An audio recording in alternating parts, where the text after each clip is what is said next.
ইট পাথরের এই ব্যস্ত শহরে আমরা হয়তো অনেক আধুনিক হয়েছি। ঘরে এসি আছে, দামি সোফা আছে, আর আছে চার দেওয়ালের কৃত্রিম নীরবতা। কিন্তু ঠিক এই শান্তিটা কি আছে?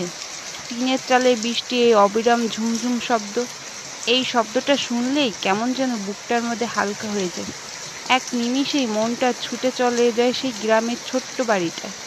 মনে পড়ে যায় ছোটবেলার সেই দিনগুলো, যখন বৃষ্টি নামলেই স্কুল কলেজে আনন্দ হতো, উঠোনে কাগজের নৌকা ভাসানো হতো, আর মায়ের হাতের গরম গরম খিচুড়ির ঘরের সুবাসে ছড়িয়ে যেত। আজ আমরা বড় হয়েছি, ব্যস্ততা অনেক বেড়েছে, কিন্তু বৃষ্টির দিনে এই টিনের চালের চিরন্তন সুরটা আজও বদলায়নি।